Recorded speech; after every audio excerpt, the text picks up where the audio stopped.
ঘরের মধ্যে শুয়ে আছে, চিল্লা পাল্লা করতেছে নবীরে দেখার জন্য, বলতেছে আল্লাহ আমি নবীকে দেখতে চাই। সিদ্দিক আকবরের মা হলো বিধর্মী, উনি বলতেছে বাবা তুমি হইলে আর রক্তাক্ত, তুমি নবীর কাছে কেমনে তুমি এখন যাইবা? ওই যতক্ষণ পর্যন্ত আমার নবীরে আমাকে না দেখাইবেন ততক্ষণ পর্যন্ত কোনো খাবার মুখে দিতাম না। সুবহানাল্লাহ। এবার ওনার মা হলো বিধর্মী, মায়ের শাড়ির আঁচলের ভিতরে কল্লা ঢুকাইছে। সিদ্দিক আকবরের কল্লা মোবারক যখন শাড়ির আঁচলের ভিতরে ঢুকাইছে, ঢুকাইয়া ইহুদির বাড়িটা কাফেরের বাড়িটা যখন নিয়ে যায়, আমার নবীর ঘরে মক্কার জমিনে আমার নবীর ঘরে যখন নিয়ে যায় রে বাবা, আমার নবীর ঘরে গেছে যাইয়া ডাক ডাক ইয়া রাসূলুল্লাহ আমার নবী, ও নবী, ও তোর নবী, আপনাকে না দেখলে আমার প্রাণটা জুড়ায় না।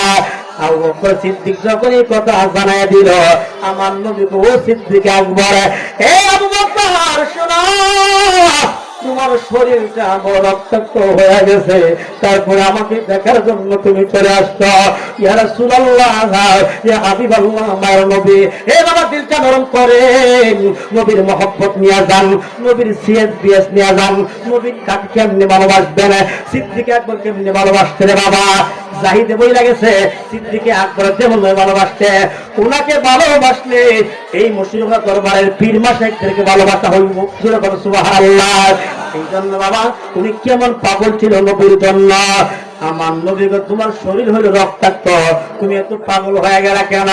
বলছে ইয়া রাসূলুল্লাহ, ও মায়ার নবী, দয়ার নবী, আপনাকে না দেখলে কলিজাটা ভাঙা যায়। এবার আমার নবী কথা যখন বলছে, ওই তোমার শরীরটা এখন কেমন আছে?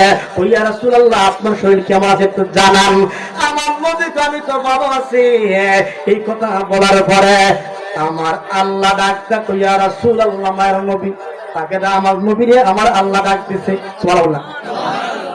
আর নবীর কাছে ওহী পাঠাইছে আল্লাহ। সুবহানাল্লাহ। নবীর কাছে ওহী পাঠাইছে। যখন ওহী আসলো এই মুহূর্তে আমার নবীর চেহারাটা মলিন হয়ে গেছে, মানে কালো হয়ে গেছে। সুবহানাল্লাহ। বাস্তবে আরো তো সুবহানাল্লাহ। যখন সঙ্গে সঙ্গে ওহী পাঠাইলো আমার নবীর কাছে আমার আল্লাহ জিবরাইলের মাধ্যমে, আমার নবীর চেহারাটা মলিন হয়ে গেছে, কালো হয়ে গেছে। সিদ্দিক আকবর ডাক ডাকো, ইয়া রাসূলুল্লাহ, আমার নবী, ইয়া রাসূলুল্লাহ, নবী, ও আমার নবী গো, ও তার নবী, আপনার চেহারা কেন মলিন হয়ে গেল? আপনার চেহারা কেন কালো হয়ে গেল? আমার নবীকে শোনো, ও আবু বকর তুমি শোনো, আমার চেহারা কেন মলিন তুমি জানো না? আমি আর মক্কার জমিনে থাকতে পারবো না, আমি মক্কা ছেড়ে মদিনায় চলে যাব। আল্লাহ বলতেছে ইয়া রাসূলুল্লাহ, মায়ের নবী, ও দয়ার নবী, শুনেন শুনেন, কাফের বেঈমানরা আপনাকে মারার জন্য সিদ্ধান্ত গ্রহণ করলো। আপনি মক্কার জমিনে আর থাকবেন না, আপনাকে মারার জন্য, আপনাকে হত্যা করার জন্য কাফের বেঈমানরা সিদ্ধান্ত গ্রহণ করলো। আপনি মক্কা থেকে মদিনায় পাড়ি জমান। আর জোরে বলুন সুবহানাল্লাহ। মদিনা মদিনা আশিক মুমিনের ঠিকানা, বল মদিনা মদিনা আশিক মুমিনের ঠিকানা।